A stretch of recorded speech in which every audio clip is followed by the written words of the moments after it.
Om Swastiastu, Om Anubadrah Karatawo Yanto Wiswata. Semoga segala pikiran yang baik datang dari segala arah penjuru. Perkenalkan, saya Ida Bagus Nyaman Sunantara dari Kabupaten Tabanan, Provinsi Bali. Pada hari yang berbahagia dan tempat suci ini, izinkan saya membawakan sebuah renungan dengan mengangkat ajaran agama Hindu dengan tema penguatan keluarga Hindu. Kata keluarga yang kita kenal dalam bahasa Indonesia sebenarnya berasal dari bahasa Sanskerta, dari kata kula dan warga. Kula artinya kumpulan atau himpunan, sedangkan warga artinya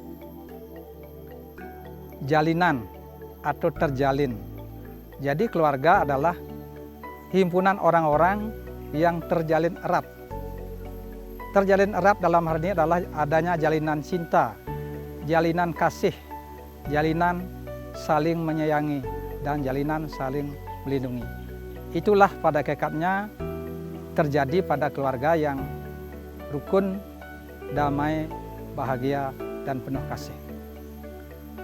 Terbentuknya satu keluarga pada mulanya berawal dari proses sakralisasi, yaitu proses perkawinan yang dalam agama Hindu disebut dengan nama wiwaha.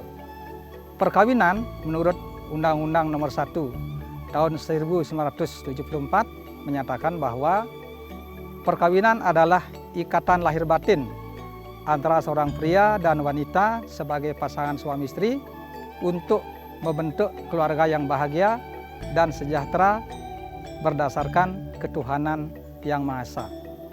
Dalam pasal 2 sebutkan bahwa perkawinan itu sah apabila dilaksanakan menurut hukum agama atau kepercayaan masing-masing. Apabila kita renungkan bunyi dari undang-undang perkawinan tersebut, sebenarnya sangat seiring sejalan dengan semangat wiwaha dalam agama Hindu. Jadi dalam Undang-Undang Perkawinan Nomor 1 tahun 1974 itu mengandung 4 unsur penting atau 4 asas yang perlu kita laksanakan. Yang pertama adalah asas saling cinta mencintai, yaitu ikatan lahir batin. Jadi cinta di sini dalam perkawinan itu adalah mestinya hidup, tumbuh, dan berkembang. Hidup artinya bagaimanapun kondisi keluarga tersebut, baik dalam bidang ekonomi maupun sosial, cinta tidak boleh punah, cinta harus tetap bertumbuh. Yang kedua, cinta itu tumbuh, artinya cinta itu semakin berkualitas. Yang pada mulanya cinta itu muncul dari luar, yaitu dari melihat fisik berdasarkan atas nafsu, tetapi kemudian cinta itu berubah ke dalam, mencintai hati nurani dan mencintai karakternya. Jadi cinta itu semakin berkualitas. Dan yang ketiga, cinta itu berkembang. Cinta dalam keluarga itu bukan hanya cinta pada suami, tetapi cinta kepada rumah tangga, cinta kepada desa, cinta juga kepada anggota keluarga semuanya. Itulah yang dimaksud dengan cinta itu terus berkembang. Nah kemudian lebih lanjut, para pemirsa yang budiman, setelah kita berkeluarga, tentu kita menginginkan keluarga yang bahagia dan sejahtera. Ada 3 kunci untuk menciptakan keluarga yang bahagia dan sejahtera yang mesti ada dalam setiap keluarga. Yang pertama adalah samboga. Samboga itu adalah cukup sandang pangan. Jadi dalam keluarga itu pertama kali harus dijamin cukup sandang dan pangan. Yang kedua adalah samgama. Samgama itu adalah hubungan suami istri yang bersifat biologis, yaitu hubungan seksual. Hubungan seksual yang dimaksud adalah hubungan seksual yang wajar, yang sehat, yang sesuai dengan nilai-nilai agama Hindu, yaitu sesuai dengan ajaran Semara Gama, bukan Semara Dudu. Dan yang terakhir adalah samanya. Dalam setiap keluarga itu harus ada cinta, harus ada kasih, harus ada saling melindungi, harus ada saling menolong, saling memerlukan. Jadi apabila ketiga hal ini kita ramu dengan baik, niscaya dalam satu keluarga kita bisa menciptakan keluarga yang bahagia dan sejahtera. Kemudian syarat-syarat untuk membentuk keluarga yang kuat, setidaknya ada 4 syarat yang mesti dipenuhi. Yang pertama adalah adanya perkawinan yang sah sesuai dengan Undang-Undang Nomor 1 Tahun 1974. Kemudian dalam agama Hindu disebut dengan terlaksananya Tri Upasaksi, yaitu Dewa Saksi, Buta Saksi, dan Manusia Saksi.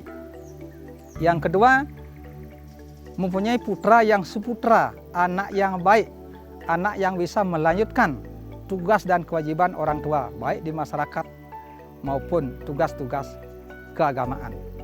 Yang ketiga, dalam satu keluarga harus punya tempat tinggal yang layak, yang sehat dihuni, meskipun tidak mewah tetapi sehat dan layak dihuni. Kemudian yang berikutnya adalah memiliki tempat suci. Setidaknya dalam satu keluarga yang disebut dengan keluarga Batih, hendaknya memiliki tempat suci yang disebut dengan nama Trilinga, yaitu Kemulan, Taksu, dan Tugu. Apabila dalam satu keluarga memiliki Trilinga, berarti segala upacara keagamaan itu bisa dilaksanakan. Jadi apabila seorang pasangan suami istri setelah berputra, maka seorang suami istri atau seorang ayah, seorang ibu atau orang tua harus bisa melaksanakan tugas-tugas terhadap anaknya. Tugas-tugas tersebut dalam ajaran agama Hindu disebut dengan istilah Pancawida. Yang pertama, sang amatwaken. Jadi seorang orang tua bertugas melahirkan putra-putrinya dengan wajar dan dengan sehat. Kemudian yang kedua adalah sang aweh binojanan. Orang tua harus bisa menjamin sandang pangan daripada putra-putrinya. Yang ketiga, sang aweh sinangaskara. Jadi orang tua harus bisa melaksanakan proses upacara keagamaan terhadap anak-anaknya sesuai dengan jenjang-jenjangnya. Misalnya apabila si anak berumur 3 bulan maka ada upacara nyambutin. Setelah dewasa ada upacara potong gigi. Jadi itu harus bisa dilaksanakan oleh orang tua. Kemudian sang atutulung urip, orang yang bisa menolong, mengangkat harkat martabat putra-putrinya sehingga dia menjadi anak yang baik, dia menjadi anak yang suputra. Kemudian berikutnya sang upadhyaya. Orang tua harus bisa mendidik anaknya, menyekolahkan anaknya sehingga si anak itu memiliki keterampilan, memiliki pengetahuan yang dalam bahasa sekarang disebut life skill. Jadi apabila hal itu bisa dilaksanakan, orang tua sudah bisa melaksanakan tugas-tugasnya dengan baik. Kemudian berikutnya adalah tugas seorang anak. Setidaknya ada 3 hal yang mesti dilakukan. Yang pertama adalah adhyaya. Si anak harus bisa belajar dengan tekun, menggali ilmu pengetahuan sehingga dia menjadi anak yang baik, yang suputra. Yang kedua adalah adhyapaka, ikut membimbing adik-adiknya, junior-junior sehingga juga dia menjadi anak yang baik. Kemudian yang ketiga adalah arcanam, yaitu anak yang berbakti pada orang tua, berbakti kepada keluarga, berbakti kepada desa, berbakti kepada swadharmanya, berbakti kepada alam semesta, dan berbakti kepada Tuhan Yang Maha Kuasa. Apabila hal itu bisa dilaksanakan, niscaya kita bisa menciptakan, mewujudkan keluarga Hindu yang kuat. Para pemirsa yang budiman, demikianlah renungan kali ini.